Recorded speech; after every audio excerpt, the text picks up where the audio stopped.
বিশ্বনবী সাল্লাল্লাহু আলাইহি ওয়াসাল্লাম মদিনাতে প্রথম যখন জুমার নামাজ পড়াতেন তখন আগে জুমার 2 রাকাত পরে 2টা খুতবা দিতেন, ঈদের নামাজের মতো। বিশ্বনবী আগে 2 রাকাত নামাজ পড়িয়ে খুতবা দিচ্ছেন, তখন মদিনায় দুর্ভিক্ষ, খাবার দাবার নাই। 1 মাস আগে দিহিয়াতুল কালবি আল আনসারী নামক এক সাহাবীকে দিয়ে শাম দেশ থেকে কাফেলা পাঠিয়েছেন খাবারের দ্রব্যাদি আনার জন্য, পণ্য আনার জন্য। 1 মাস পরে খাবারের পণ্য নিয়ে কাফেলা ফিরে এসেছে জুমার টাইমে। আর তখন নিয়ম ছিল কোন শহরে কাফেলা ঢুকলে তারা তবলা বাজাতো।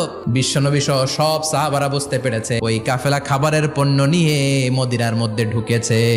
এখন মসজিদে কানাঘুষা, 12 জন সাহাবা বসে আছেন, সব সাহাবারা পণ্য কেনার জন্য চলে গেল। সাহাবারা ভাবলো নামাজ আসল, নামাজ তো পড়েই ফেলছি, এখন খুতবা সমস্যা নাই, কিন্তু আল্লাহ এটা সহ্য করলেন না।